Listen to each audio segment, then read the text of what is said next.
เอาขึ้นไปเลยขึ้นไปเลยถ่ายแล้วถ่ายแล้ว ถ่ายยัง ไปไป วันนี้มาดูเท่าเล่นของเล่นครับเท่าทารก ไปไปขึ้นไปขึ้นไป ขึ้นเลยเนี่ย เลี้ยวซ้ายเลี้ยวซ้าย ฮะ เลี้ยวซ้ายลื่นลงมา นี่อุโมงค์เนี่ย มองไง ฮะเข้าได้เปล่าฮะ ไม่อยากเกิน เอาลงมาดิลงมาดินอนลงมาดิ เอามาเอาเฮ้ยมันได้เหรอ ได้ โอ้ นอนลงมา ได้แน่นะ เออเดี๋ยวผมถ่ายปากอุโมงค์ไงเนี่ย ไม่กล้าว่ะโอ้ เอา ย ลงมาดิโอ้ยเร็ว อุ้ยเหี้ย มา เว้ยเจอคุณปัญญาวิจิตรเฮ้ย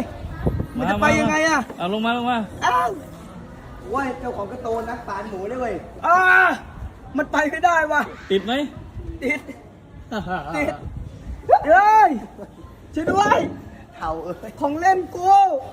มา อ้าว ไม่เอาเอ้ยมันโอ้ย โอเค โอ้ยมันเท่าไงเอ้ย